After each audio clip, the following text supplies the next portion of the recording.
नमस्कार मित्रों, शाम के 5 बज चुके हैं और मैं एक बार फिर आप लोगों के सामने अपनी बात रखने आया हूँ।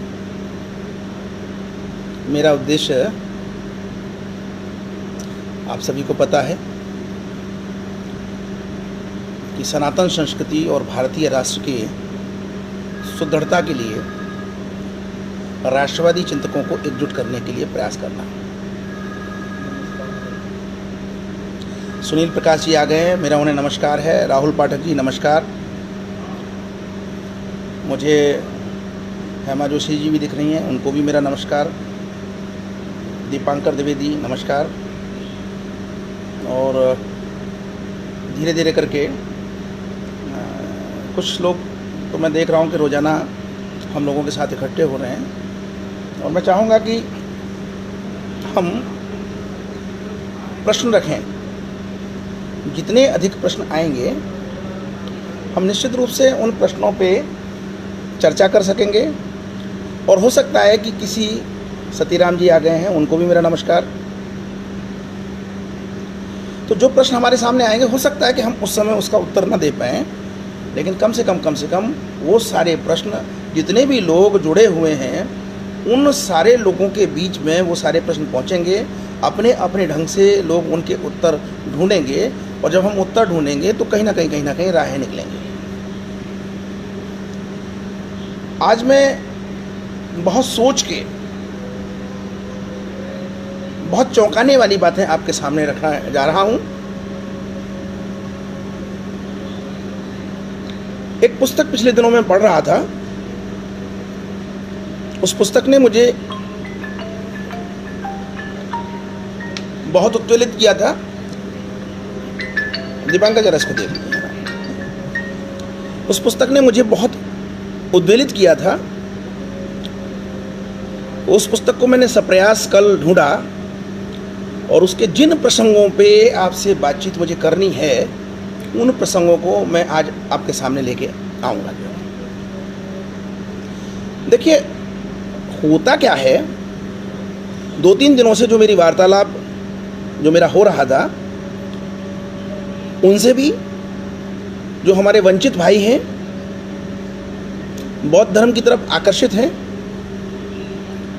और उनसे भी जो विशुद्ध ब्राह्मणत्व वाले हैं।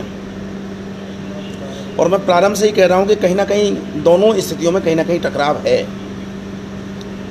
और इस टकराव पर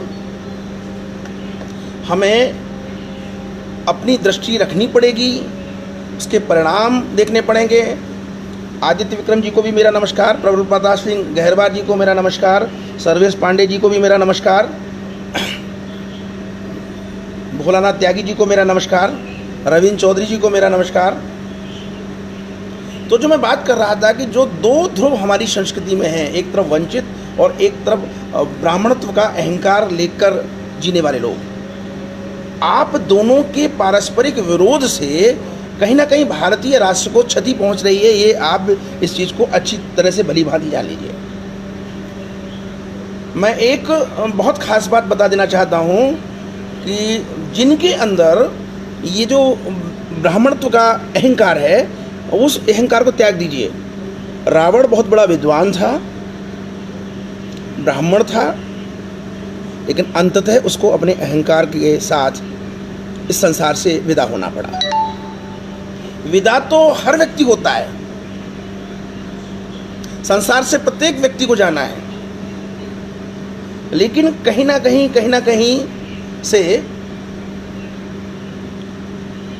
जो लोग समाज कल्याण के काम कर जाते हैं केवल वही याद रखे जाते हैं, बाकी किसी को कोई याद नहीं करता।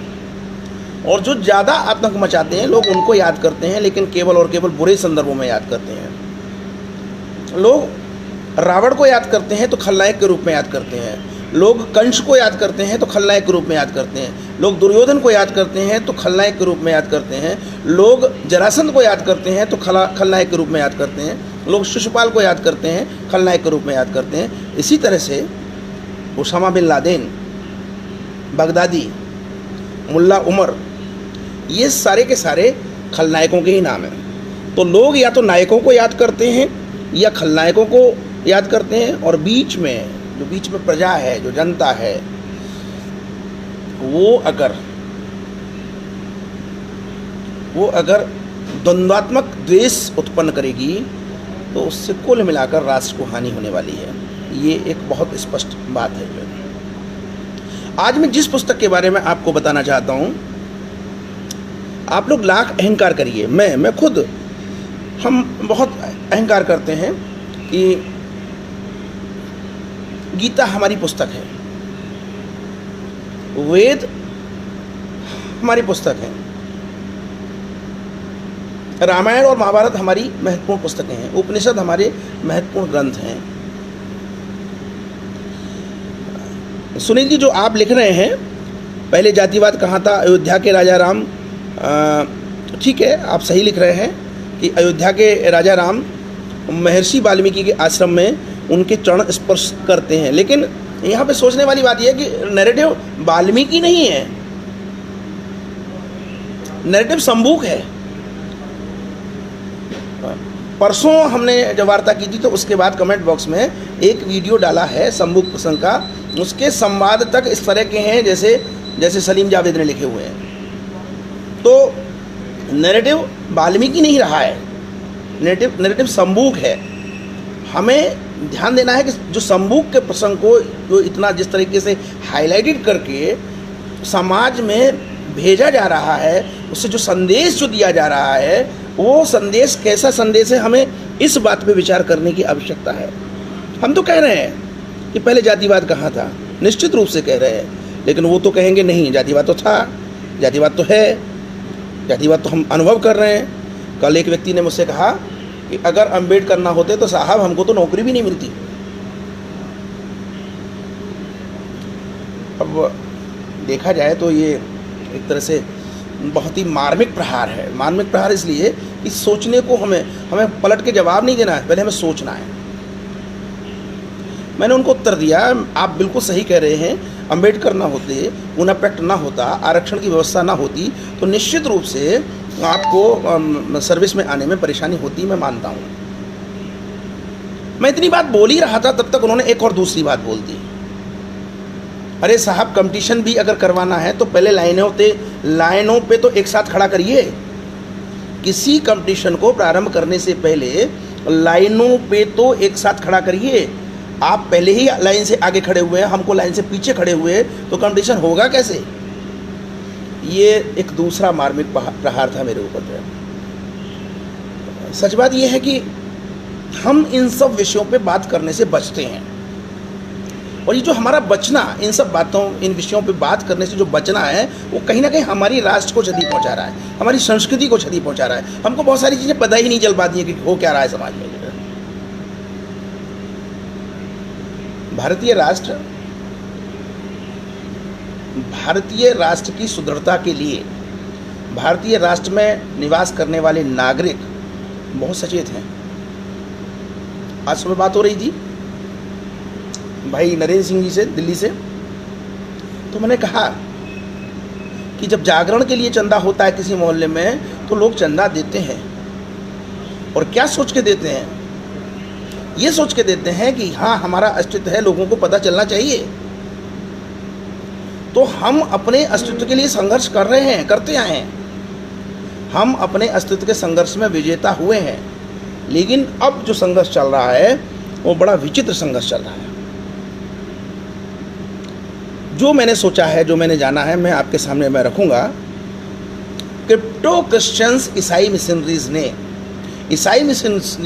ने क्रिप्टो क्रिश्चियंस के माध्यम से जो हमारे यहाँ पे ईसाईकरण का अभियान फैला रखा है, बड़ी चतुराई से, जिसको हम विंध्य क्षेत्र कहते हैं।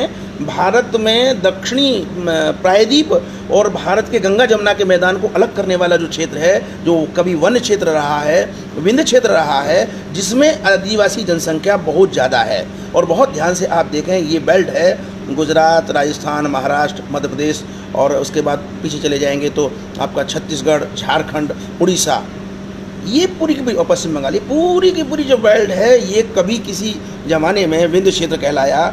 और एक एक वन्य क्षेत्र के रूप में रहा। यहाँ पे हमारे वनवासी और आदिवासी निवास करते हैं। तो जो मैं कह रहा था कि ईसाई मिशनरीज ने वामपंथ का आवरण ओढ़ के बड़ी चतुराई से इन आदिवासियों को ईसाई बनाने का कार्य किया, और उनका सीधा सीधा प्लान है। मैंने बड़े ध्यान से महसूस किया कि ईसाई मिशनरीज अपना काम कभी शुरुआत में ब्रिटिश पीरियड में थोड़ा बहुत किया, उन्होंने हमारी कुछ सच्चार जातियों को ईसाई बनाने के लिए प्रयास किए, थोड़ा बहुत बनाया, लेकिन बहुत ज़्यादा सक्रिय नहीं रही। उन्होंने अपने लक्ष्यों को पकड़ा, पहचाना। उन्होंने अपने लक्ष्यों को पहचान के सीधे सीधे जो विंध्य क्षेत्र का वन भाग है वो और दक्षिणी प्रायद्वीप, जिन्हें हम दक्षिणी राज्य कहते हैं, वहाँ तक अपने आप को सीमित कर लिया। अब आप अगर उनके आज से 200, 250, 300 साल बाद के लक्ष्यों को देखें तो वो धीरे धीरे करके वन्य क्षेत्र के ईसाई और प्लस दक्षिण प्रायद्वीप के ईसाई संख्या बढ़ रही है। इस पूरे भूभाग को ईसाई बाहुल्य देश में बदलने के लिए आतुर हैं। इस बात को बहुत अच्छी तरह से समझ लीजिए। अगर मेरी बात आपको अनुचित लग रही हो तो आप टिप्पणी कर सकते हैं, प्रश्न पूछ सकते हैं। मेरा केवल प्रश्न इतना रहेगा कि ये जो ईसाई मिशनरीज हैं हमारे आदिवासियों को क्रिप्टो क्रिश्चियंस बनाने में क्यों जुटी हुई हैं? ये पूरी की पूरी पट्टी काट रही है। और दक्षिण में तो पहले ही जिस समय अंग्रेज एक्टिव थे तभी से ईसाइयों का प्रतिशत बहुत बढ़ चुका है वहाँ पे बहुत संख्या में है। तो ये, और इन्होंने क्या किया कि जो कृषि क्षेत्र है, गंगा जमुना का मैदान है, उसको खाली छोड़ दिया, खाली छोड़ा हुआ है। अब क्यों छोड़ा हुआ है खाली क्यों छोड़ा हुआ है? ये बहुत विचारणीय है। खाली इसलिए छोड़ रहा हुआ है कि यहाँ अगर वो प्रवेश करेंगे तो एक दूसरी शक्ति से उन्हें संघर्ष करना पड़ेगा, और वो शक्ति है इस्लामिक जिहाद करने वाली, गजवाए हिंद के लक्ष्य को लेकर चलने वाली शक्ति है। और जब गजवाए हिंद के लक्ष्य को लेकर चलने वाली जो शक्ति है, अगर हम यहाँ पे भी काम करेंगे तो दोनों शक्तियों में आपस में टकराव होगा, दोनों के लक्ष्य प्रभावित होंगे। तो इसलिए इन्होंने अपने आप को किनारे किया और केवल आदिवासी क्षेत्र, वन क्षेत्र और दक्षिण भारतीय प्रायद्वीप क्षेत्र तक इन्होंने अपने आप को सीमित रखा। और पूर्वोत्तर में तो अपना काम ये कर ही चुके हैं, जितना काम होना था पूर्वोत्तर में काम ये कर चुके हैं अपना जो है। अब ये जो क्षेत्र है जिसको हम गंगा जमुना का मैदान कहते हैं, जिसको हम कृषि क्षेत्र कहते हैं, जिसको हम हिमालय और विंध्य के बीच का जो क्षेत्र कहते हैं, इस क्षेत्र के इक्वेशंस को समझने की आवश्यकता है। ये वो क्षेत्र है जहाँ पे अनुसूचित जाति ज़्यादा है, अनुसूचित जाति जहाँ पे ज़्यादा है, ये वो क्षेत्र है। यहाँ पे अनुसूचित जनजाति, एसटी, आदिवासी वनवासी नहीं है, उन्हीं के बराबर हैं। यहाँ पे अनुसूचित जाति ज़्यादा है। तो बड़ी चतुराई से इन अनुसूचित जातियों के बीच में नवबौद्ध अम्बेडकरवाद या अम्बेडकरी बौद्ध धर्म को प्रवेश करा दिया है। और ये जो अम्बेडकरी जो बौद्ध धर्म है, इसका एक ही काम है, इसको मैंने जो नाम दिया है वह है जोगेंद्र नाथ मॉड्यूल। यानी जोगेंद्र नाथ की तरह से इस पे वर्किंग करिए। हिंदुओं से किसी भी प्रकार से, जो सनातनी हैं किसी भी प्रकार से, उनसे जो दलित जातियां हैं वो अलग हो जाएं। नवबौद्ध के रूप में वो जातियां जो है वो अपने आप को संगठित करें। अब यहाँ पे कौन काम कर रहा है? जब मैंने जोगेंद्र नाथ मंडल मॉड्यूल का नाम लिया तो इसका मतलब सीधे सीधे इस्लामिक जिहादी, गजवा वाले, यानी कि एक तरह से ईसाई मिशनरीज, और इनमें पैक्ट है कि हम वन्य क्षेत्र, आदिवासी क्षेत्र और दक्षिण क्षेत्र के मालिक हम, और पाकिस्तान से लेकर बांग्लादेश के बीच में जो पट्टी है हिमालय और विंध्य के बीच में, इस पे आप खुल के खेलो। और वो खुल के खेल रहे हैं। खुल के खेलने का मतलब इस्लामिक जो जिहादी हैं वो यहाँ धर्म परिवर्तन नहीं कर सकते, क्योंकि जो धर्म परिवर्तन होना था वो हो चुका। तो कैसे खेला जाए खुल के, उसके लिए उन्होंने जोगेंद्र नाथ मॉड्यूल तैयार किया। और जोगेंद्र नाथ मॉड्यूल का मतलब है कि यहाँ के दलितों को पहले हिंदुओं से अलग करके नवबौद्धों में परिवर्तित करा दीजिए। जब वो नवबौद्धों में परिवर्तित हो जाएंगे तो फिर हमें एक नारा तो उछल चुका है, जय भीम जय भीम। तो हम एक नारे के तहत जो है हम पहले एकजुट होंगे। यही मॉड्यूल जिन्ना और जोगेंद्र नाथ मंडल का मॉड्यूल था कि मुस्लिम लीग और उस समय पे जो काम कर रही थी शेड्यूल कास्ट फेडरेशन, तो वो दोनों की दोनों, schedule caste federation of India और मुस्लिम लीग दोनों की दोनों आज़ादी से पहले इस तरह से एकजुट हो गई। आज वही दृश्य वापस आ रहा है और ये दृश्य जो है वो किस तरीके से आ रहा है, जय भीम और जय भीम के नारे के रूप में। अब ये वही चीज़ दोहर रही है कि उस समय भी ईसाई मिशनरीज ने बॉम्बे प्रेसिडेंसी और मद्रास प्रेसिडेंसी में जम के काम किया, ईसाईकरण किया। और ईसाईकरण करने के बाद, क्योंकि उस समय इन दोनों शक्तियों में समझौता नहीं हुआ था, उस समय की जो राजनीतिक स्थितियाँ थी अंतर्राष्ट्रीय स्तर पर वो अलग थी, तो वहाँ पे घुसने के लिए जो मैंने अनुभव किया कि जो ईस्ट इंडिया कंपनी है वो सीधे दिल्ली की तरफ नहीं आती, क्योंकि दिल्ली की तरफ आने में एक बहुत बड़ा अवरोध मराठों का था, जाटों का था और सिखों का था। तो वो सीधे दिल्ली की तरफ नहीं आती, हिंदुस्तान की राजधानी दिल्ली की तरफ वो सीधे नहीं आती, बल्कि घूम के समुद्री रास्ते से पहले एक कलकत्ता नामक शहर की स्थापना करती हैं। और कलकत्ता नामक शहर की स्थापना करने के बाद धीरे धीरे धीरे धीरे वो आगे बढ़ती हैं और अंततः दिल्ली तक आने में सफल होती हैं। ये इस प्रकार की संरचना है जो निरंतर बिल्कुल सटीक तरीके से चली आ रही है। और आज हम एक बार फिर, उस समय नारा था जिन्ना जोगेंद्रनाथ मंडल, इस समय नारा है जय भीम जय भीम। तो इस जय भीम और जय भीम के नारे पे इस तरीके से काम चल रहा है कि जो ईसाई मिशनरीज हैं उनका आंख बंद करके इनको सपोर्ट। अब आप क्या समझते हैं, ईसाई मिशनरीज आंख बंद करके सपोर्ट कैसे कर रही हैं? इन ईसाई मिशनरीज की मुखिया कौन है? इन ईसाई मिशनरीज की मुखिया, मुझे डर नहीं लगता किसी चीज़ को कहने में। अर्णव जैसे लोगों को निकलने की आवश्यकता है। मैं अर्णव से बड़ी हिम्मत पा रहा हूँ, मुझे कहने में कोई संकोच नहीं है कि ईसाई मिशनरीज क्रिप्टो क्रिश्चियंस की मुखिया और कोई नहीं, वो एंटोनियो माइनो है। और ये जो एंटोनियो माइनो है ये बड़ी चतुराई से गेम खेल रही है, बड़ी चतुराई से गेम खेल रही है। और किस तरीके से खेल रही है, भारत की जनता को बिल्कुल मूर्ख समझते हुए, जो जैसा कि मैं कह रहा हूँ, कुछ लोग मुझ पर आपत्ति कर देते हैं कि आप तरह तरह की बहुत सारी बातों को जोड़ देते हैं। समाज बहुत सारी बातों को जोड़ के ही बनता है, और समाज की वस्तु स्थिति को समझने के लिए बहुत सारी बातों को समझना भी पड़ेगा। आर्थिक बातों को भी समझना पड़ेगा, सामाजिक बातों को भी समझना पड़ेगा, ऐतिहासिक बातों को भी समझना पड़ेगा, और यहाँ तक कि भौगोलिक बातों को भी समझना पड़ेगा। जब हम सारी बातों को समझेंगे तब जाके हमें इन लोगों के नैरेटिव्स हमारी समझ में आएंगे। तो मित्रों, ये क्लियर एक समझ लीजिए, सारा का सारा दृश्य आपके समझ में आ भी रहा होगा जहाँ तक मैं समझ रहा हूँ। अगर आप सहमत हैं तो कम से कम हाथ लगा के मुझे बताएं कि ईसाई मिशनरीज ने विंध्य क्षेत्र का वन क्षेत्र आदिवासियों के माध्यम से पूरा दक्षिणी प्रायद्वीप अपना कार्यक्षेत्र चुन रखा है, और वहीं दूसरी तरफ गजवाए हिंद वालों ने बांग्लादेश और पाकिस्तान के बीच की जो भूमि है, कृषि क्षेत्र है, उसको अपनी कार्यभूमि के रूप में चुन रखा है। ये मेरा अनुभव है, ये मैं महसूस कर रहा हूँ। और मज़े की बात यह है कि जो जय भीम और जय भीम का जो नारा है वो यहाँ पे दक्षिण में नहीं है। दक्षिण में इसलिए नहीं है कि दक्षिण में ईसाई मिशनरीज का काम चल रहा है, और उस पर अमेरिका में जो हमारे राजीव मल्होत्रा जी हैं बहुत अच्छा काम कर रहे हैं, वो दक्षिण के ऊपर काम कर रहे हैं। लेकिन दुर्भाग्य से उत्तर वाले क्षेत्र में, हिंदी क्षेत्र में जो चीज़ें चल रही हैं उन पर कोई काम नहीं हो रहा है। तो मेरा ध्यान जो गया कि हम तो बड़े प्रसन्न हो लेते हैं अपनी गीता को देख के, हम बड़े प्रसन्न हो लेते हैं अपने महाभारत को देख के, हम बड़े प्रसन्न हो लेते हैं अपने रामायण को देख के, हम बड़े प्रसन्न हो लेते हैं अपने उपनिषदों को देख के, और हम, जैसा कि सुनील प्रकाश जी ने कहा, हम कह देते हैं कि पहले जातिवाद कहाँ था, अयोध्या के राजा राम महर्षि वाल्मीकि के आश्रम में उनके चरण स्पर्श करते थे। ये सब हम समझ लेते हैं, सारी की चीज़ों को हम जान लेते हैं, और उसके बाद घर में बैठ जाते हैं। एक भी पुस्तक जय भीम और जय मीम के विचारों का खंडन मंडन करने के लिए हमारे विद्वानों की तरफ से नहीं आई। हम शोध करते हैं तो हमारे शोध केवल अकादमिक शोध हैं, हमारे शोध सामाजिक शोध नहीं है।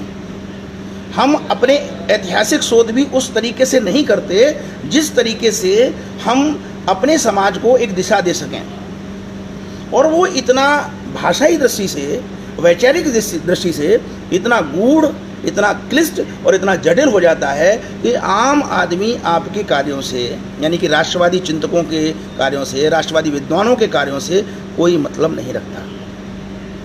और वहीं दूसरी तरफ नवबौद्ध, जिसको दलितवाद कहा जाता है, दलित साहित्य कहा जाता है, वो नए नैरेटिव गढ़ने में जुटा हुआ है। और आज ये इतनी लंबी जो भूमिका मेरी है वो इसी संबंध में है कि किस प्रकार से नवबौद्ध या दलितवाद अपने नैरेटिव गढ़ रहा है। और आज जिस पुस्तक को मैं आप लोगों के सामने लेके आया हूँ वो पुस्तक है इंडिका। इंडिका नाम की यह पुस्तक मेगास्थनीज द्वारा लिखी गई इंडिका पर एक टिप्पणी है। और क्योंकि मेरी रुचि है, अपना तो हम पढ़ते रहेंगे, अपना पढ़ने के लिए बहुत सारे विद्वान हैं जो हमारे संस्कृति के विरोधी हैं, जो गतिरोध उत्पन्न कर रहे हैं हमारे समाज की समरसता में। पहले वो जो पढ़ रहे हैं, वो जो लिख रहे हैं, उसको पढ़ना बहुत आवश्यक है। और जैसा कि मैंने देखा है कि सबसे ज़्यादा पुस्तकें सनातन संस्कृति के विरुद्ध प्रकाशित करने वाला सम्यक प्रकाशन ही इसका प्रकाशक है। और इस पुस्तक को लिखने वाले व्यक्ति का नाम है कुलदीप कुमार। पहली नज़र में इंडिका लिखी दिखती है, दूसरी नज़र में भारतीय प्राचीन इतिहास कुछ रहस्योद्घाटन, और तीसरी नज़र में मेगास्थनीज की इंडिका पर आधारित। तो मेगास्थनीज की इंडिका तक तो कुछ समझ में आता ही नहीं है, लेकिन जैसे ही अंतिम लाइन पे जो नज़र पड़ती है पर आधारित चीज़ समझ में आने लगती है कि ये पर आधारित है। अब पर क्या आधारित है, मैं आज आपको, मैंने कुछ पेज इसके चुने हैं आप लोगों को सुनाने के लिए, तो उनको ज़रा सुनिए। बहुत अच्छी चीज़ें लिखी हैं, सुनकर बड़ा मैं भाव विभोर हो गया कि इतना बड़ा ज्ञान आखिरकार हम लोगों से दूर कहाँ चला गया। देखिए, मैं सबसे पहले स्वामी विवेकानंद के बारे में इस पुस्तक के लेखक के विचार आपके सामने रखूँगा। और स्वामी विवेकानंद के बारे में जो विचार हैं, इससे पहले मैं फेसबुक के माध्यम से एक रामपुर के दलित लेखक हैं कमल भारती, उनसे भी मैं अवगत हो चुका हूं कि स्वामी विवेकानंद के बारे में यह वर्ग क्या विचार रखता है। विवेकानंद जैसा दूती विद्वान विश्व धर्म सम्मेलन में बुद्ध की शिक्षाओं को फिर दोबारा सुन लीजिए। विवेकानंद जैसा दूती विद्वान, बड़ा अजीब सा शब्द है दूती विद्वान, क्या कहना चाह रहे हैं समझ में नहीं आता है। ऐसा लगता है कि जैसे दूत से शब्द बना है दूती विद्वान। विवेकानंद जैसा दूती विद्वान विश्व धर्म सम्मेलन में बुद्ध की शिक्षाओं को वैदिक धर्म बताकर लोगों को गुमराह करता है। उसने लोगों को यह नहीं बताया कि वैदिक धर्म का मुख्य ग्रंथ तो यज्ञ की जलती आग के पास, वैदिक धर्म का मुख्य ग्रंथ तो यज्ञ की जलती आग के पास। ऐसी लाइनें हैं जो महिलाओं के सामने पढ़ने में बड़ा संकोच हो, लेकिन क्योंकि हमें लड़ाई लड़नी है तो हमें पढ़ना ही होगा और मैं पढ़ूंगा। तो उसने लोगों को यह नहीं बताया कि वैदिक धर्म का मुख्य ग्रंथ तो यज्ञ की जलती आग के पास सबके सामने बाप द्वारा बेटी से संभोग करने का शोभन कार्य बताता है। उसने लोगों को, दोबारा दोहरा रहा हूं, उसने लोगों को यह नहीं बताया कि वैदिक धर्म का मुख्य ग्रंथ तो यज्ञ की जलती आग के पास सबके सामने बाप द्वारा बेटी से संभोग करने का शोभन कार्य बताता है, तथा ऐसी पैदा हुई संतान को देवता रुद्र, जिसे लोग शिव भी कहते हैं, बताता है। अब आप समझ सकते हैं, आगे सुनिए आप। उसने लोगों को यह नहीं बताया कि उसके धर्म पूर्वज तो वह लोग थे जो अपने माँ, बहन, बेटियां तक जुए में हार जाते थे, और जब ऐसे जुए में हारे धन को पाने के लिए कोई अपनों को नहीं मारना चाहता था तो गीता का ज्ञान देकर उसका पूरा खानदान मरवा दिया जाता था। अब इसमें वेदों के बारे में भी एक पैराग्राफ में विवेकानंद के बारे में भी टिप्पणी आ गई, वेदों के बारे में भी टिप्पणी आ गई, और गीता के बारे में भी टिप्पणी आ गई, और महाभारत के बारे में भी टिप्पणी आ गई। इस प्रकार से नैरेटिव गढ़े जाते हैं। इस समय मुझसे जो जुड़े हुए लोग हैं, जो मैं देख पा रहा हूँ, डॉक्टर अजीत पांडे जी हैं और सर्वेश पांडे जी हैं और बहुत सारे लोग जो मुझे विद्वान लोग दिख रहे हैं, वो इस बात पे विचार करिए। सिद्धार्थ शंकर जी हैं, वो सारे लोग इस बात पे विचार करिए कि आप या हम अपने धर्म ग्रंथों की आध्यात्म पे मगन होते रहें, आत्मविभोर होते रहें।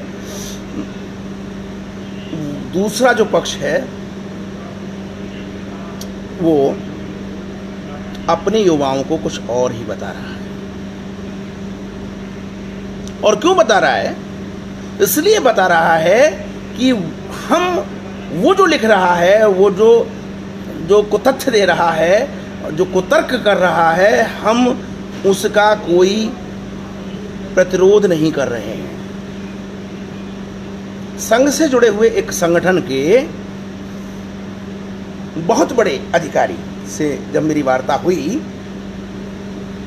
और मैंने कहा कि देखिए, ये जो वामपंथी हैं, ये हमारे समाज में, ये कई साल पहले की बात है, ये हमारे समाज में वैमनस्यता फैला रहे हैं। और आपके जो संगठन है वो ठीक है, राजनीतिक रूप से तो बहुत अच्छा काम कर रहे हैं, लेकिन राजनीतिक रूप से जो काम हो रहा है ये सामयिक है, तब तक बहुत देर हो जाएगी। उन्होंने मुझसे कहा, ये सब कूड़ा लिख रहे हैं, हम ये कूड़ा पढ़ते ही नहीं है। एक सेंटेंस में छुट्टी कर दूं, ये सब कूड़ा लिख रहे हैं, हम ये कूड़ा पढ़ते ही नहीं है। अरे भाई साहब, वो आपको पढ़ाने के लिए नहीं लिख रहे, वो आपको पढ़ाने के लिए नहीं लिख रहे, वो अपनी नई पीढ़ी को नया इतिहास बता रहे हैं। वो अपनी नई पीढ़ी को नया इतिहास बता रहे हैं। और जब तक आप चेतोगे, जब तक आप संभलोगे, तब तक बहुत देर हो जाएगी। तो कहीं ना कहीं ये बहुत ही गंभीर विषय है कि एक जो वर्ग है वो अपनी नई पीढ़ी को नया इतिहास पढ़ा रहा है और हम पारस्परिक विद्वेष में, छोटी छोटी बातों पे, छोटे छोटे स्वार्थों में, वो बड़ा, वो छोटा, वो ऊंच, वो नीच, हम इन सब में जुटे रहते हैं। कहीं ना कहीं हमें भी मिशनरी रूप में काम करना ही होगा। मैं बार बार आह्वान कर रहा हूँ और मुझे अच्छा लग रहा है कि आगे बढ़ के लोग आ रहे हैं। और मैं तो पहले ही कह चुका, मैं अकेला इस काम को नहीं कर सकता, और मैं क्या, कोई भी व्यक्ति अकेला इस काम को नहीं कर सकता। ये सामूहिक कार्य है, यह राष्ट्र चिंतन है और यह सनातन संस्कृति के उत्थान का कार्य है। इसके लिए विद्वानों को जुटना पड़ेगा। इसके लिए मोहल्लों में खाली देवी जागरण करा देने से समस्या का समाधान नहीं हो जाएगा, क्योंकि धीरे धीरे करके यह वर्ग एक नया नैरेटिव और गढ़ने लगा है। और वो नैरेटिव है जो ओबीसी, अभी तक जो बात हो रही थी, बात एसटी की हो रही थी। एसटी पे ईसाई मिशनरीज काम कर रही हैं, एससी पे जय भीम और जय मीम का नारा लगा के गजवाए हिंद वाले इस्लामिक जिहादी काम कर रहे हैं। और ये दोनों शक्तियां मिलके एक और वर्ग है उसको तोड़ने में जुटी हुई हैं, और वो वर्ग है ओबीसी वर्ग। और बहुत हद तक शुरुआत भी हो चुकी है। बहुत सारे यादव लेखक, मैंने एक काम शुरू किया है कि यादवों में से जो लोग सनातन संस्कृति के विरुद्ध जो लिख रहे हैं सोशल मीडिया पर, मैं उनकी सूची बना रहा हूँ, जिससे हम समझ सकें कि ये जो यादव समाज को कौन सा जहर पिलाया जा रहा है, कौन सी घुट्टी पिलाई जा रही है। आखिरकार वो क्या कारण है कि अति भ्रष्ट यादव नेता होने के बावजूद भी अधिकांश यादव जो समुदाय है वो उन्हीं का पिछलगू बना हुआ है। कुछ ना कुछ तो कारण होगा। इन मनोवैज्ञानिक और सामाजिक कारणों को समझने की आवश्यकता है। आंखें तब खुली की खुली रह जाती हैं कि ओबीसी वर्ग के लिए भी कार्य किए जा रहे हैं जो अभी संगठनात्मक रूप से नजर नहीं आ रहे हैं, लेकिन सोशल मीडिया के माध्यम से और पुस्तकों के माध्यम से ये कार्य शुरू हो चुका है। शुरू नहीं हुआ है तो केवल और केवल राष्ट्रवादी चिंतन शुरू नहीं हुआ है। तो मैं आपको जो बता रहा था, ये मैंने अभी आपके सामने जो विवेकानंद से संबंधित जो चीज़ें थी वो मैंने आपको बताई। अब मैं विवेकानंद से संबंधित इसी पुस्तक में, क्योंकि ये नवीनतम पुस्तक है, एक छोटा सा पैराग्राफ और पढ़ के सुनाता हूँ। आज भारत की धर्मनिरपेक्ष सरकार ऐसे दूती का 150वां जन्मदिन पब्लिक के पैसे से मना रही है। आज भारत की धर्मनिरपेक्ष सरकार ऐसे दूती का 150वां जन्मदिन पब्लिक के पैसे से मना रही है। और अफसोस इस बात का कि बुद्ध के अनुयायी कहलवाने वाले लोग भी इन समारोहों में शामिल हो रहे हैं। कितना विश्वमन है, कितना जहर है। और इस जहर के लिए हमारे पास दुर्भाग्य से कोई भी उपाय नहीं है, कोई भी हमारे पास अभी कोई भी आधार भूमि नहीं है। इस आधार भूमि को बनाने की आवश्यकता है। इसी पुस्तक में एक प्रसंग है भारत के नामकरण से संबंधित, कि भारत का नाम कैसे पड़ा। तो ये भी कहानी के रूप में, बहुत अच्छी कहानी के रूप में है। आप लोगों को इन चीज़ों को समझना चाहिए, इन चीज़ों को जानना चाहिए। मुझे मालूम है कि अधिकांश लोग, जब एक बार एक बैठक हुई तो मैंने उस बैठक में आज से 3 वर्ष पूर्व, बड़ी बैठक थी, बड़े रचनाकार थे उसमें, मैंने पूछा, 3-4 वर्ष पूर्व की बात है, कि जोगेंद्रनाथ मंडल का लोग कितने जानते हैं। तो केवल और केवल 3 हाथ उठे, केवल और केवल 3 हाथ उठे। एकेडमिक लोगों के केवल 3 हाथ उठे जो जोगेंद्रनाथ मंडल को आज से 3-4 वर्ष पूर्व जानते थे। जो है मुझे बड़ा आश्चर्य हुआ। खतरे की घंटी तभी बज गई थी कि कहीं ना कहीं कुछ ना कुछ गड़बड़ हो रहा है, कि हम जोगेंद्रनाथ मंडल के विषय में कुछ जानते ही नहीं है। और उसके बाद खैर अब तो सोशल मीडिया के माध्यम से बहुत प्रचार प्रसार हुआ, जोगेंद्रनाथ मंडल के बारे में बहुत सारी जानकारियाँ आई हैं। लेकिन समस्या ये है कि फिर एक बार फिर जोगेंद्रनाथ मंडल का जो मॉड्यूल है वो फिर तैयार किया जा रहा है, और उस तैयार के जो मॉड्यूल तैयार हो रहा है उसके लिए हम लोगों की तैयारी कुछ भी नहीं है। तो जिस पैराग्राफ को मैं आपको सुनाने जा रहा हूँ वो भारत देश के नामकरण से संबंधित है।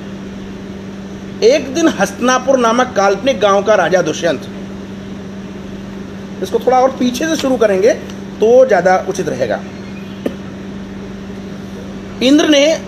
इंद्र ने एक बार अपनी कुर्सी बचाने के लिए विश्वामित्र नामक ऋषि को एक मेनका नामक वेश्या सप्लाई की। शब्द सुन लीजिए। इंद्र ने अपनी कुर्सी बचाने के लिए विश्वामित्र नामक ऋषि को एक मेनका नामक वेश्या सप्लाई की। उनके अवैध मिलन से एक लड़की पैदा हुई जिसको दोनों वहीं फेंक कर चले गए। शकुंतों ने उसे पाल पोस कर बड़ा किया तथा उसे एक अन्य ऋषि को सौंप दिया। उसका नाम शकुंतला रखा गया। इस कहानी का झूठ यहीं से पता चल जाता है कि गीधों ने जन्मजात बच्ची को पाला। मानव शिशु को जन्मते ही दूध की जरूरत होती है। उन गीधों का खाना अर्थात कीड़े मकोड़े या मांस नहीं खिलाया जा सकता। अनूप कुमार जी किताब का नाम पूछ रहे हैं, मैं अभी बताता हूँ, लेकिन पहले ये जो मैं बता रहा हूँ उसको आप सुन लीजिए। जो है, एक दिन हस्तिनापुर नामक काल्पनिक गांव का राजा दुष्यंत वहाँ शिकार खेलने आया। उसे वहाँ शकुंतला मिली जो जवान हो चुकी थी। राजा तो खैर अय्याश था ही। ब्राह्मण आश्रम में पली बढ़ी वह लड़की भी इतनी बदचलन निकली कि कुछ मिनटों की मुलाकात के बाद उसने उस अजनबी से शारीरिक संबंध बना लिए। राजा अपने घर आ गया और वह लड़की बिन ब्याहे माँ बन गई। जब वह बेटे को लेकर राजा के पास गई तो उसने उसे स्वीकार नहीं किया। अतः उस लड़की ने उसे पाला पोसा। कहानी है कि जंगल में रहते हुए वह लड़का शेरों को पकड़ लेता था, उनके जबड़े खोलकर दांत गिन लेता था। फिर एक दिन दुष्यंत ने उसे अपना लिया। लड़के का नाम भरत रखा गया। बाद में एक गांव के उस राजा ने भरत को सारी दुनिया का राजा बना दिया। कैसे, कोई नहीं जानता।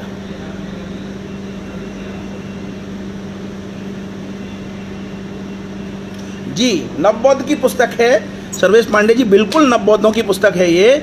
मेरा प्रश्न ये है कि हम नवबौद्धों की पुस्तकों को अगर इग्नोर करके काउंटर नहीं करेंगे तो ये अपनी पूरी की पूरी पीढ़ी में विश्वमन करके भारतीय संस्कृति को तोड़ चुके होंगे, और जब तक हम संभलेंगे तब तक बहुत देर हो जाएगी। पुस्तक का नाम अनूप कुमार जी पूछ रहे हैं, पुस्तक का नाम है इंडिका, कुलदीप कुमार, सम्यक प्रकाशन। सम्यक प्रकाशन से कुलदीप कुमार की प्रकाशित पुस्तक है जिसका नाम है इंडिका। और यह पुस्तक देखिए, मजे की बात देखिए, अभी तक मेगास्थनीज के विवरण इसमें नहीं आए हैं। जो मैं आपको जो सुना रहा हूँ वो केवल और केवल उनकी कपोल कल्पनाएं हैं। और किस ढंग से, अब इन कपोल कल्पनाओं को सिद्ध करने के लिए, वो इंडिका का सहारा लेते हैं। और इंडिका का कैसे सहारा लेते हैं वो मैं 10 पॉइंट उन्होंने इसमें बताए हैं पुस्तक में, वो मैं बताता हूँ।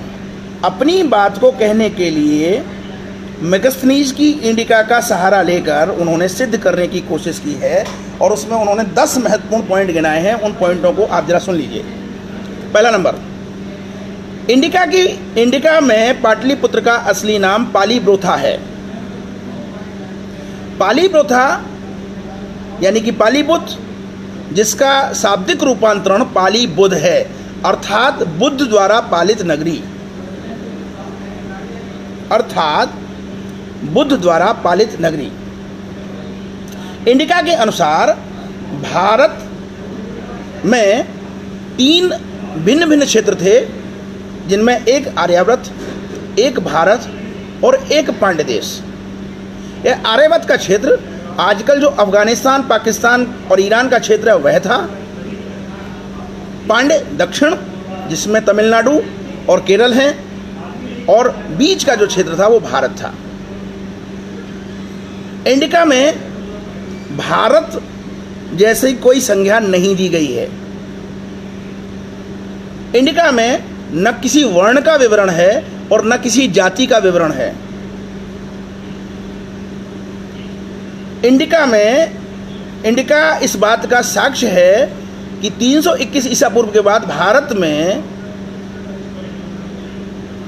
यूनानियों ने बसना शुरू किया, और आर्यावर्त अर्थात ईरान, अफगानिस्तान और पाकिस्तान वाले क्षेत्र में क्षत्रप सेल्यूकस ने अपना शासन स्थापित किया। वहाँ पर ये विदेशी लोग सबसे पहले आकर बसे। यानी कि आर्यों का आगमन, यह पुस्तक कहती है, एक नई थ्योरी लेके आती है कि जो आर्यों का जो आगमन है वो सिकंदर के युद्ध के बाद चंद्रगुप्त मौर्य से पहले प्रारंभ हुआ, और चंद्रगुप्त मौर्य वो यहाँ का मूल शासक था। भारत में 3 तरह के अगुआ थे, ब्राह्मण, श्रमण और श्रमण ब्राह्मण।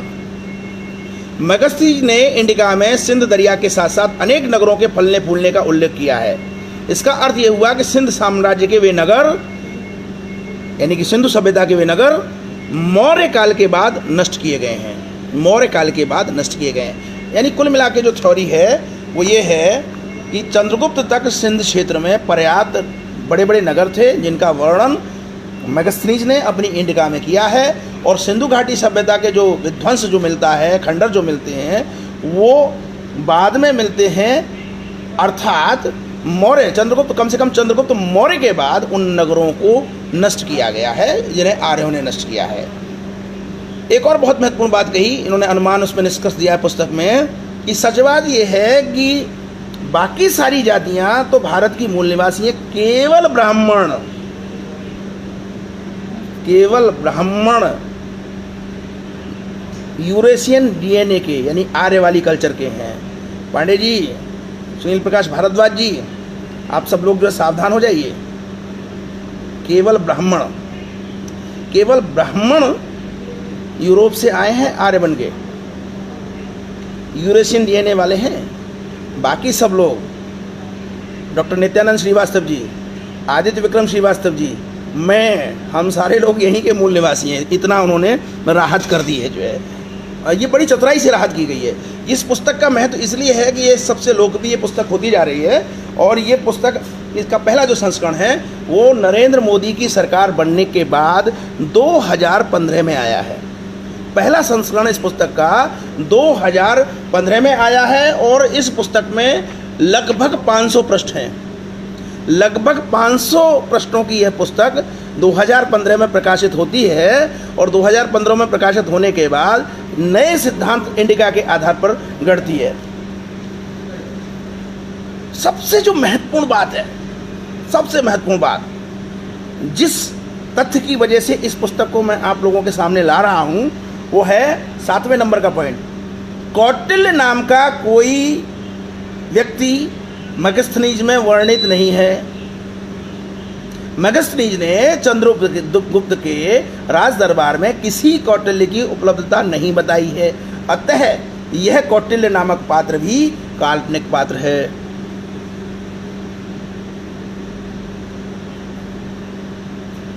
अनूप कुमार जी, कानूनी कार्रवाइयों से चीजें नहीं होती।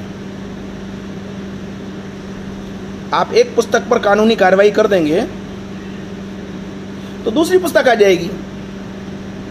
जिन चीज़ों के लिए ईसाई मिशनरीज और दूसरे देशों के लोग दोनों, यानी कि एक तरफ जो आपका गजवाए हिंद मॉड्यूल है, खुरासान मॉड्यूल उसको बोला जाता है, उसके लिए धन आ रहा है, और दूसरी तरफ जो है जो क्रिप्टो क्रिश्चियंस की जो श्रृंखला बढ़ाने का जो लिए जो धन आ रहा है वो भी आ रहा है।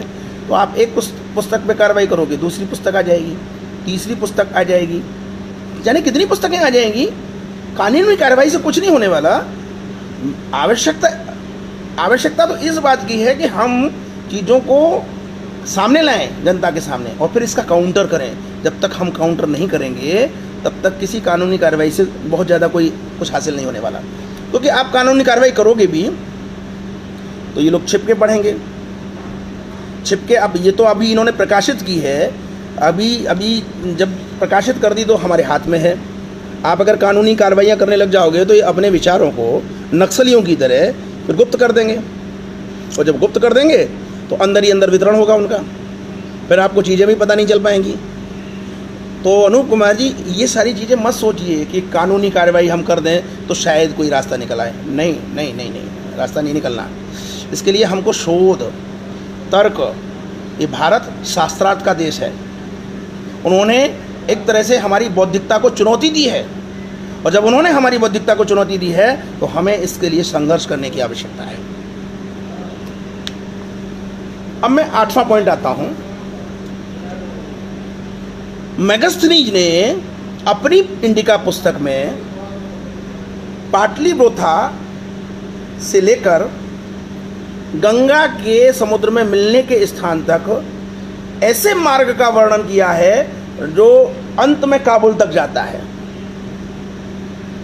और यह अगर मार्ग चंद्रगुप्त मौर्य के समय पे उपलब्ध है तो अर्थात उनके पूर्ववर्तियों द्वारा बनाया गया है, और ये पूर्ववर्ती कहीं ना कहीं नंद शासक हैं। और जब नंद शासक हैं तो जो वर्तमान जीटी रोड है, जिसे शेरशाह सूरी के नाम पे प्रसिद्ध किया जाता है, वो नंदों द्वारा विकसित किया गया मार्ग है।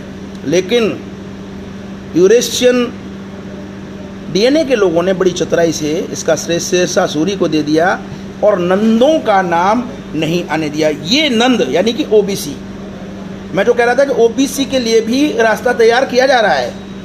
नंद कोली और जितने भी जो आपके जो हमारे गणतंत्र हैं उनके लिए नए नैरेटिव गढ़े जा रहे हैं कि वो आज के जो ओबीसी हैं वो कहीं ना कहीं वो भारत के प्राचीन गणतंत्र हैं। ये ध्यान रखिए इस चीज़ को, ये नए नैरेटिव गढ़े जा रहे हैं, गढ़वाए जा रहे हैं, सावधान हो जाइए।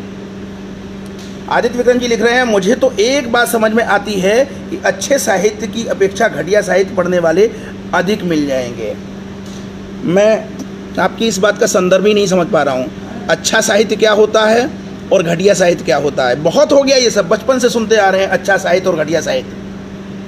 अच्छा साहित्य और घटिया साहित्य पे मत जाइए, मूल बात पे जाइए कि कौन सी पुस्तक समाज के किस वर्ग के लिए कौन सा नैरेटिव गढ़ रही है और उस नैरेटिव के क्या परिणाम आने वाले हैं। ये अच्छा साहित्य और घटिया साहित्य क्या होता है, आप इसको घटिया समझ के मत पढ़िए। आज मैंने पढ़ी ये पुस्तक और मैं आपको बता रहा हूं तो आपको मालूम पड़ रहा है, क्योंकि हम इसको घटिया साहित्य मान के नहीं पढ़ते और अंदर ही अंदर काम होता रहता है, अंदर ही अंदर काम चलता रहता है। तो अच्छे साहित्य और घटिया साहित्य के चक्कर में श्रीवास्तव जी मत आइए, बल्कि सोचिए ये जो साहित्य है ये क्या नैरेटिव गढ़ रहा है और इसके क्या परिणाम आने वाले हैं। ये बहुत महत्वपूर्ण है। अभी तो मैंने आपको केवल 8 पॉइंट बताए हैं। 9वां पॉइंट, इंडिका में बुद्ध के अतिरिक्त किसी भी धार्मिक गुरु या भगवान का नाम नहीं है। इंडिका में बुद्ध के अतिरिक्त किसी भी धार्मिक गुरु या भगवान का नाम नहीं है। और राजा घनानंद के डर के मारे सिकंदर की सेना भाग गई। उस घनानंद का ये ब्राह्मण जिक्र तक नहीं करते हैं, अपितु उसे खलनायक के रूप में प्रस्तुत करते हैं और वहां पर कौटिल्य को, अपने एक काल्पनिक ब्राह्मण को नायक के रूप में प्रस्तुत कर देते हैं। अब आप समझ लीजिए कि किस तरह के ये 10 पॉइंट इन्होंने इस पुस्तक में रखे हैं। और ऐसा नहीं है कि इन पुस्तकों का खंडन नहीं हो सकता है। इन पुस्तकों का खंडन बहुत आसान है। मैं सोच रहा था जब इस पुस्तक को पढ़ने के बाद मैं बड़ा विचारशील हो गया, विचारमग्न हो गया, बहुत चिंतित हो गया कि इंडिका जो पुस्तक है उसके जो संदर्भ हैं वो बहुत महत्वपूर्ण हैं। हमें उन संदर्भों को देखना पड़ेगा और उन संदर्भों को देखकर उस पर काम करना पड़ेगा। लेकिन हम कहाँ से काम शुरू करें? तो इस इंडिका पुस्तक का हिंदी में पहला अनुवाद 1905 में नागरिक प्रचारणी सभा से हिंदी के उस समय के मूर्धन्य विद्वान पंडित रामचंद्र शुक्ल ने प्रस्तुत किया था, प्रकाशित किया था। इसका अनुवाद, सबसे पहले हिंदी अनुवाद करने वाले महापुरुष का नाम रामचंद्र शुक्ल है। रामचंद्र शुक्ल की इंडिका को लेकर उसमें क्या वर्णन है और इन्होंने क्या वर्णन किया है, दोनों के तुलनात्मक अध्ययन के माध्यम से हम इनका काउंटर कर सकते हैं। देखिए आदित्य जी, मनोविकृत लोगों को गुमराह करने से है। मनोविकृत मत कहिए, मेरी बात को समझिए, मैं अलग से आपसे फोन पे बात करूंगा। मनोविकृत कह के चीज़ों को छोटा मत करिए। मनोविकृत लोग जो है पूरा को पूरा समुदाय है। मनोविकृत तो एक आध होता है, चलिए किसी मोहल्ले में एक हो गया, किसी गांव में एक हो गया, दो हो गए, जो है मनोविकृत नहीं है। पूरे के पूरे समुदाय को का ब्रेन वॉश किया जा रहा है। ये it is brain washing of a total whole community. अब चीज़ों को समझिए, आप मनोविकृत कह के चीज़ों को सरलीकृत मत करिए। ये पूरे के पूरे समुदाय को ब्रेन वॉश किया जा रहा है। आप समझिए चीज़ों को जो है। अगर आप हम उद्देश्यों को ही नहीं समझ पाएंगे तो हमारी लड़ाई कमज़ोर हो जाएगी। तो मनोविकृत शब्द को यहाँ मत लाइए, ये बाकायदा प्लान्ड वे में की जा रही कार्रवाई है। तो मेरा जो जवाब है वो बहुत छोटा सा जवाब है, और उस जवाब से इस पुस्तक के काउंटर की आधारभूमि बनती हुई मुझे नज़र आती है। और वो जवाब इसलिए है क्योंकि मैं रेलवे में रहा हूँ। तो हाँ, ये सिद्धार्थ शंकर जी ने जो बात कही, मैं वही तो कह रहा हूँ कि ऐसे लोगों एवं विचार को कानूनी कार्रवाई करके इनको गोपनीय रूप से अगर हम काम करने की इजाज़त दे देंगे तो सब गड़बड़ हो जाएगा। हमें तो खुले मंच पर शास्त्रार्थ करने की आवश्यकता है, इनका प्रतिरोध करने की आवश्यकता है। कानूनी कार्रवाई नहीं करनी है। कानूनी कार्रवाई में तो ये विक्टिम कार्ड खोलेंगे कि देखिए साहब, ये हमको अपनी बात नहीं कहने दे रहे। सुप्रीम कोर्ट तक आप चले जाएंगे, वहाँ दलील देंगे कि हमको अपनी बात ही नहीं कहने दे रहे। जो है दृश्य दूसरा बन जाएगा। निश्चित रूप से मैं सिद्धार्थ शंकर जी आपसे मैं सहमत हूँ, और अच्छी तरह से सहमत हूँ। जो है मैं जो कह रहा था कि कहाँ से रास्ता निकलेगा, बहुत आसान।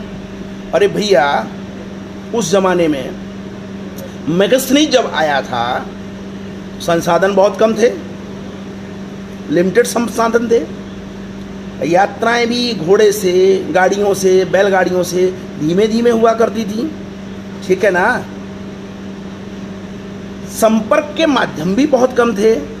एक दूसरी भाषा वाला व्यक्ति जब आएगा, हेलेना नाम था चंद्रगुप्त की उस पत्नी का नाम, जो सेल्यूकस की पुत्री थी, जिसके साथ मैगस्थनीज ने उसकी देखभाल के लिए रह गया था कि हेलेना अकेली यहाँ पे कैसे इन लोगों के बीच में, नए लोगों के बीच में रहेगी। तो मैगस्थनीज वहाँ पे रह गया था। तो जो मैगस्थनीज जो रह गया था, बहुत जो इम्पोर्टेंट बात है वो ये है कि सबसे पहली चीज़ तो ऐसे व्यक्ति का जो अपनी किसी बहन की ससुराल में आके रुके, तो उसका जो दायरा होता है वो बहुत लिमिटेड होता है। और ऐसा व्यक्ति जो विदेशी होता है वो आता है और जाता है मार्ग से। हमारे जाने कितने लोग पूरे देश में आज भी आते जाते हैं ट्रेनों के माध्यम से।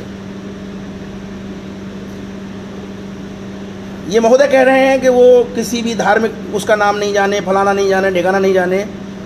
तो मैं एक छोटी सी बात कहूँगा, अगर आप दक्षिण भारत में चले जाएंगे और वहाँ पे कोई भी आपको पट यानी कि बोर्ड अंग्रेजी भाषा का या हिंदी भाषा का आपको न मिले, केवल उन्हीं के पट मिले। देखिए, मैं पट की बात कर रहा हूँ, बोर्डों की बात कर रहा हूँ, चिन्हों की बात कर रहा हूँ। उस ज़माने में तो वो चिन्ह भी नहीं होते थे। तो आज के ज़माने की बात कर रहा हूँ कि आज के ज़माने में अंग्रेजी और हिंदी के जो बोर्ड हमें दक्षिण भारत में दिखाई दे रहे हैं, ये दिखने बंद हो जाएं और केवल हम अपने तरीके से जाएं, तो हमें ये भी नहीं पता चलेगा कि कहाँ कन्नड़ बोली जा रही है, कहाँ तमिल बोली जा रही है, कहाँ मलयालम बोली जा रही है, कहाँ तेलुगु बोली जा रही है, कहाँ तुलुक बोली जा रही है। तो जब आज के युग में ये संभव नहीं है, तो मेगास्थनीज के ज़माने में मेगास्थनीज सारी चीज़ जान पाता, ये कैसे संभव था? आज के ज़माने में जब ये चीज़ संभव नहीं है, आज भी हम कोई साउथ इंडियन अगर बैठा हुआ है हमारे सामने, अगर हम उसके मूल स्थान से परिचित ना हो और वो सीधे अपनी भाषा में बोलना शुरू कर दे, तो हम आज के ज़माने में भी ये नहीं पहचान पाते कि कन्नड़ बोल रहा है या तेलुगु बोल रहा है या तुलुक बोल रहा है या जो है मलयालम बोल रहा है या तमिल बोल रहा है, हम नहीं पहचान पाते हैं। तो जब आज के ज़माने में भी हम नहीं पहचान पाते हैं, तो मेगास्थनीज क्या कोई जादूगर था जो पहचान लेता? मेगास्थनीज केवल उतनी बात जानेगा जितनी उसके संपर्क में आने वाले लोग उसको प्रारंभ में इशारों से या बाद में 2-4 शब्द सीखने के बाद वो जितना जाना होगा। और जब इतने दिन रहने के बाद भी, पुस्तक तो उसने बाद में लिखी, जब इतने दिन रहने के बाद भी वो, अब जो भी नाम रहा हो, हम कह रहे हैं आप ही का नाम है, आपने नाम दिया कि पाली बोधा, यानी बुद्ध द्वारा पालित, पाली बुद्ध। तो आपके हिसाब से, पाली भाषा के हिसाब से पाली बोधा मान लिया मैंने, पाली बोधा। तो जब वो पाली बोधा को अपनी भाषा में जाके पाली बोथरा बोल रहा है, लिख रहा है, पाली बोथरा लिख रहा है, चंद्रगुप्त तो आप मान रहे हो ना, चंद्रगुप्त को वो सैंड्रोकटस लिख रहा है, अमित्रघात को वो कुछ और लिख रहा है, तो वो जो भाषांतरण हुआ, उसकी जो लिमिटेशन है, उसकी जो भाषा की सीमा है, वो कहाँ जाएंगी भैया? तुम तो ऐसे बात कर रहे हो कि जैसे कोई पाली भाषा का बहुत बड़ा विद्वान वहाँ पे आया, उसने सारी चीज़ों को समझा और सीधे सीधे कमेंट्री देना शुरू कर दिया या लिखना शुरू कर दिया। धन्य हो आप, धन्य हो आपका ज्ञान। तो हमें इनके नैरेटिव्स को तोड़ने के लिए इस तरह की चीज़ों को, जो मनोवैज्ञानिक हैं, जो तथ्यात्मक हैं, जो तर्कात्मक हैं, उन बातों को हमें लाना पड़ेगा। और खाली लाना ही नहीं पड़ेगा, अगर ये पुस्तक के माध्यम से अपने प्रचार प्रसार में लगे हैं, तो हमें भी खुल्लम खुल्ला, आज इस सोशल मीडिया का ज़माना है, हमें भी खुल्लम खुल्ला इनका काउंटर करना होगा। और ऐसी एक पुस्तक नहीं है, ऐसी पुस्तकों की लाइन लगी हुई है। बड़ा आश्चर्य होता है कि ऐसी पुस्तकों को लोग नैरेटिव के रूप में गढ़ के और एक बहुत बड़े समुदाय तक पहुंचा रहे हैं। मैं एक प्रसंग और बताता हूं।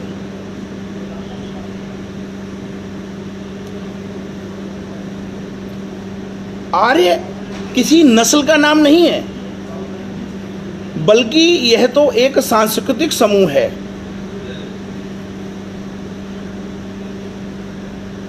आर्य किसी नस्ल का नाम नहीं, बल्कि यह तो एक सांस्कृतिक समूह है। ब्राह्मण परशुराम ने 21 बार क्षत्रियों का बीजनाश कर दिया।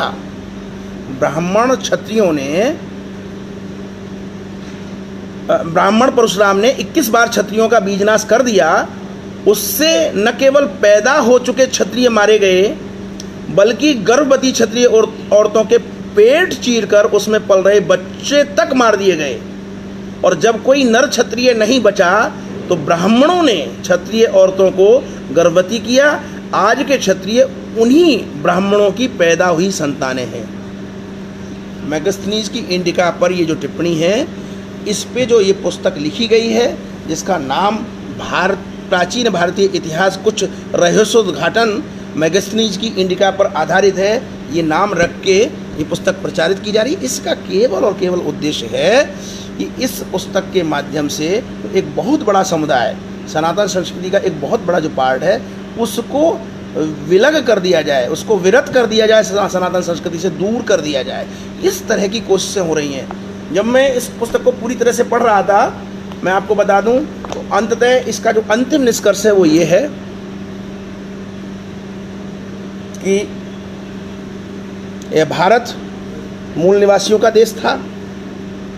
सिकंदर के युद्ध के बाद पश्चिमी क्षेत्रों में, जिसे आर्यावत कहा जाता था, उस आर्यावत में यूरेशियन डीएनए के लोग रुके, जिनको हमारे अंग्रेज इतिहासकार प्राय आर्य के नाम से जानते हैं। अब ये आर्य का खंडन कर रहे हैं। मैं इस रहस्य को अब जाके जाना कि अचानक आर्य शब्द गायब कर दिया गया और एक नया शब्द कर दिया गया, यूरेशियन डीएनए। मैंने पिछले 2-3 वक्तव्यों में कहा, लेकिन जब मैं उन वक्तव्यों को दे रहा था तब तक मेरे दिमाग में ये चीज़ आई ही नहीं थी कि यूरेशियन डीएनए शब्द कहाँ से आ गया और आर्य शब्द कैसे गायब हो गया। तो अब जाके मेरे समझ में आया है कि मूलतः जब इन लोगों ने भीमराव अंबेडकर को पढ़ा है तब इन्हें ज्ञात हुआ कि भीमराव अंबेडकर ने आर्यों को मूल रूप से भारत का ही माना है।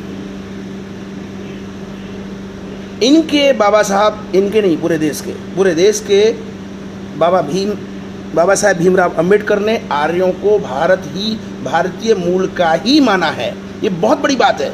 और जैसे ही इनको पता चला नहीं ये हम किस रास्ते पे जा रहे थे, यानी कि साफ साफ मालूम पड़ रहा है कि क्रिप्टो क्रिश्चियंस के रास्ते पे जाते हुए आर्य चिल्ला रहे थे।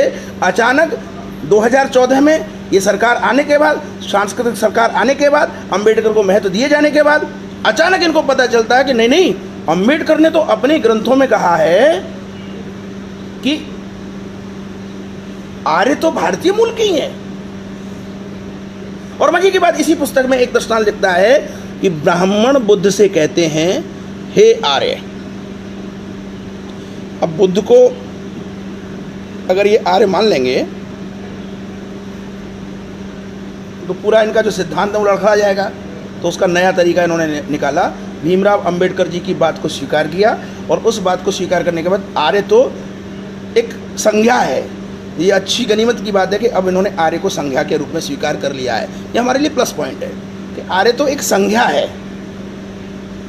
ये यूरेशियन डीएनए के लोग हैं। नई थ्योरी जो गढ़ी गई है मैं उसका वर्णन करना चाहता हूँ। ये 5-6 साल में यूरेशियन डीएनए के लोग सिकंदर के युद्ध के बाद सेल्यूकस के साथ आए और प्रारंभ में अफगानिस्तान, ईरान और पाकिस्तान की जो भूमि है उसके आसपास ये रुके।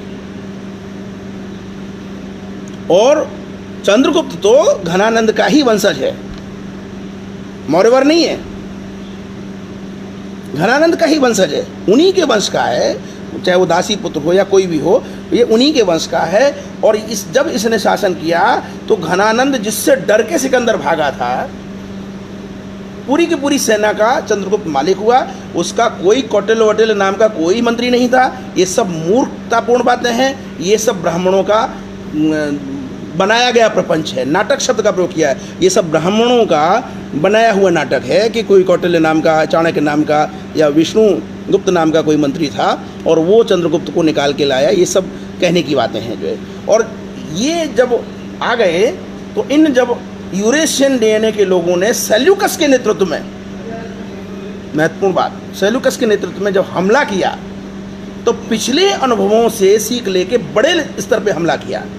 लेकिन चंद्रगुप्त के रण कौशल की वजह से उसको पराजित होना पड़ा और अंततः उसने अपनी पुत्री का विवाह चंद्रगुप्त के साथ किया।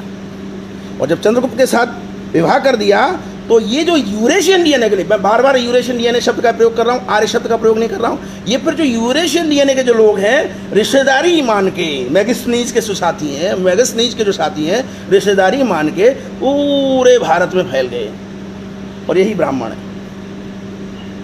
उसके बाद धीरे धीरे इन्होंने षड्यंत्र करके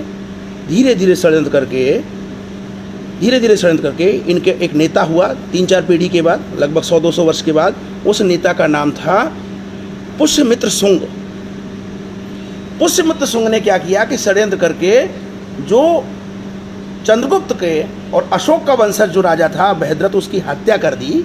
और उस हत्या के बाद इन लोगों ने उत्पात मचा डाला। इन ब्राह्मणों ने पूरे भारत पे अपना एक प्रकार से कब्जा कर लिया। लगभग 200 साल तक उथल पुथल की स्थिति रही और उसी उथल पुथल में इन्होंने इतिहास को बदलने के लिए वेद, गीता, उपनिषद, रामायण, महाभारत, जितनी भी संस्कृत की पुस्तकें हैं ये उस काल में रची गई। अब आप कह लीजिए कि वेद इतने साल पुराने हैं, अब आप कह लीजिए कि महाभारत इतनी पुरानी है, अब आप कह लीजिए कि रामायण इतनी पुरानी है। केवल मैगस्थनीज की इंटिगा के तर्कों के आधार पे इन्होंने सिद्ध कर दिया कि सारी की सारी कहानी जो इनका नेता पुष्यमित्र शुंग है उसने की है। उसने सारे लेखकों को, पाणिनि, ये वो बहुत सारे नाम, सबको इकट्ठा कर डाला। और जो कुछ भी ब्राह्मण धर्म कहते हैं, ब्राह्मण धर्म की यानी जो भी चीज़ भी दिख रही हैं वो पुष्यमित्र संघ के किए गए कृत्यों के बाद डेवलप हुई हैं। ये नैरेटिव है। खाली आप चंद्रगुप्त तक मत जाइए, इस पुस्तक में जो मूल नैरेटिव है, और इस पुस्तक में नहीं, इस समय नव बौद्धों के बीच में जो मूल नैरेटिव है वो यही है कि जो कुछ भी यहाँ पे इतिहास संस्कृत में उपलब्ध है, उस इतिहास की संरचना, लेखन कार्य वो पुष्यमित्र शुंग और उसके बाद ही सारे के सारे ये चीज़ें हुई हैं। इस तरह के नैरेटिव गढ़े जा चुके हैं, गढ़ नहीं रहे हैं, गढ़े जा चुके हैं। और कम से कम जो लोग पढ़ लिख रहे हैं, सरकारी नौकरियों में आ चुके हैं, सरकारी नौकरियों की तैयारियां कर रहे हैं, वहाँ तक ये बहुत ही सघनता से पहुँच चुके हैं। ये बड़ी चिंता के विषय हैं और इन चिंता के विषयों के लिए हमें जुटना होगा। मैं इस पुस्तक पे तो हमारी चर्चा हो गई, और भी पुस्तकें हैं, मैं लगभग रोजाना इस तरह से चर्चा करूंगा, लेकिन मैं 2-3 बातें, हम नैरेटिव को कैसे तोड़ें, हम 2-3 बातों को हमें समझने की आवश्यकता है। मेरा बहुत स्पष्ट मानना है कि हम बौद्ध धर्म के प्रति एक सॉफ्ट कॉर्नर रखते हैं ना। हम इतना सॉफ्ट कॉर्नर रखते हैं कि हमने बुद्ध को भी अपने भगवान के अवतारों में सम्मिलित कर लिया। लेकिन बौद्धों का, बुद्ध का मुझे नहीं पता, बौद्धों का सनातन संस्कृति के प्रति, आपके प्रति कोई सॉफ्ट कॉर्नर नहीं था, नहीं है, नहीं था, नहीं है। अब ये विचारणीय बात है। इससे गड़बड़ियाँ क्या हुई? इससे गड़बड़ियाँ ये हुई कि जो पश्चिम भारत है, जो इस्लाम के आक्रमण के बाद जो बहुत गंभीरता से संघर्ष कर रहा था, जैसे ही पूर्वी बौद्ध क्षेत्र में इस्लाम प्रवेश करता है, बिना संघर्ष के, बिना किसी बहुत बड़े संघर्ष के, एक झटके में लोग इस्लाम कबूल कर लेते हैं। इस्लामिक तो हो गए, लेकिन इस्लामिक होने के बाद भी जो हिंदुओं के प्रति या सनातनियों के प्रति जो द्वेष था, वो द्वेष नहीं मिटा, और वो पीढ़ी दर पीढ़ी अब भी इस्लामिक होने के बाद भी निरंतर चला आ रहा है। भारतीयों से इतनी नफरत ईरानियों को नहीं है, भारतीयों से इतनी नफरत इराक के सद्दाम हुसैन को भी नहीं थी, भारतीयों से इतनी नफरत सऊदी अरब को नहीं है, भारतीयों से इतनी नफरत कहीं भी नहीं है। इन्होंने लाख कोशिश कर ली, अरब कंट्रीज में कुछ नहीं हुआ, शांति बनी हुई है। जो है केवल और केवल भारतीय उपमहाद्वीप का जो मुस्लिम है, पाकिस्तान से लेके बांग्लादेश, वो सनातन संस्कृति से जितना गहन द्वेष रखता है, कहीं पूरी दुनिया में कहीं का मुसलमान इतना बड़ा द्वेष नहीं रखता। और उसके पीछे जो कारण है, जब ये यूरेशियन डीएनए की बात चली है, तो मैं सीधे सीधे शब्दों में कहूँगा कि जो बौद्ध डीएनए जो चला आ रहा है, जो बौद्ध डीएनए जो चला आ रहा है इनके अंदर, वो अब तक वो उस देश को पालित किए हुए हैं। और इसको सिद्ध करने में बहुत ज़्यादा मेहनत करने की आवश्यकता नहीं है। एक सीधा सा तर्क है कि पूर्वोत्तर में बंगाल तक कोई संघर्ष नहीं होता, और संघर्ष अगर कहीं होता है तो वो असम में जाके होता है, और असम के संघर्ष में वही बख्तियार खिलजी जो इतने बड़े भूभाग को विजयी करता हुआ निकल जाता है, असम के छोटे से क्षेत्र में जाके, अनूप जी ने उस पुस्तक का वर्णन किया है, मैं उस पुस्तक को ढूंढ भी रहा हूँ, घेर के मारा जाता है, घेर के मारा जाता है। ये इस्लामिक चरित्र है कि जब तक ये गीदड़ों की तरह हुआ करते हैं, अपने आप को सिंह समझते हैं, लेकिन जैसे ही आप इनका प्रतिकार करते हैं, ये झुक जाते हैं। और उसका बहुत बड़ा उदाहरण हमारा इतिहास, कि राजस्थान के अंदर, राजस्थान की विभिन्न प्रकार की भौगोलिक परिस्थिति होने के कारण ये निरंतर राजस्थान के राजाओं से संधियां करते रहे। राजस्थान में राजपूताना इसी इस्लामिक संधियों के कारण विकसित हुआ।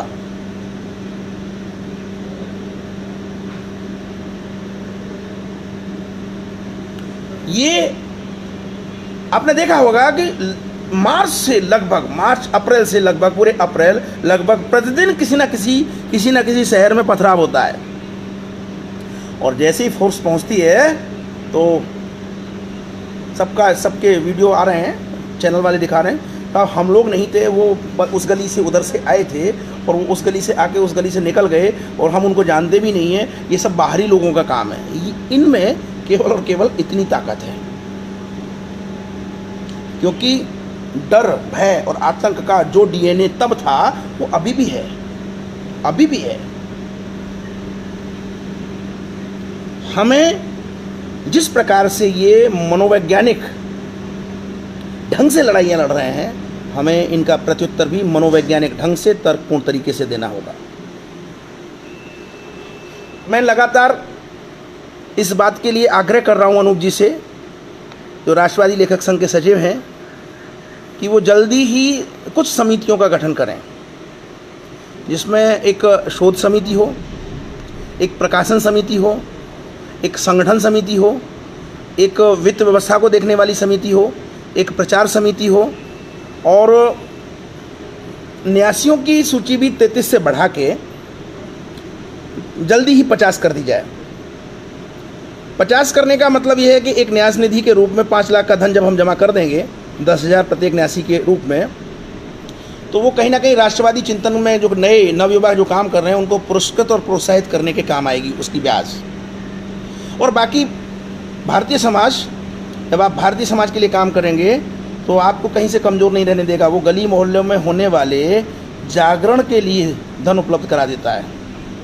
तो आपके किए हुए शोध कार्य पे, प्रकाशन के लिए धन की कहीं कोई कमी नहीं आने वाली है, मुझे इतना भरोसा है। बस हमारी नीयत अच्छी होनी चाहिए, हम निरंतर हम काम करें। तो अनूप जी, इन विषयों पे गंभीरता से आप सोचिए और इस कार्य को करिए। और एक विचार दल, जिसको अंग्रेजी में हम थिंक टैंक कहते हैं, एक विचार दल विकसित करके लगभग 15 दिन में, अभी तो लॉकडाउन है तो हर हफ्ते भी एक इस प्रकार से कोशिश करिए कि हम वीडियो कॉन्फ्रेंसिंग के द्वारा आपस में एक मीटिंग कर सकें और उस मीटिंग में हम चर्चा कर सकें उन विषयों पे। क्योंकि ये तो फेसबुक लाइव पे तो हम बहुत सारे लोगों के बीच में बात कर रहे हैं, लेकिन उन लोगों को आगे भी आना पड़ेगा। हमें मालूम भी तो पड़ना चाहिए कि कौन कौन लोग आगे आए। तो उन लोगों को एकजुट करके, उनकी वीडियो कॉन्फ्रेंसिंग करके, उन लोगों का हम जो है निरंतर रूप से उनके बीच में विमर्श पैदा करें, जिससे आगे की राहें निकलें। ये हमारे लिए करना बहुत आवश्यक हो गया है। तो कुल मिलाकर लड़ाई बहुत कठिन नहीं है। मैंने एक नैरेटिव आपको दिया भाषा के माध्यम से कि हम आज भी दक्षिण भारतीय भाषाओं को नहीं पहचान पाते हैं। तो निश्चित रूप से मेगास्थनीज किस प्रकार से भारतीय भाषाओं को पश्चिम से लेके और पाटलिपुत्र आने तक कितने प्रकार की जो भाषाएं हैं, उन भाषाओं को किस प्रकार से समझ पाया होगा, ये अपने आप में विचारणीय है। और एक जो दूसरी जो महत्वपूर्ण बात है वो ये है कि मैंने कहा ना, बौद्ध संकट बहुत बड़ा संकट है।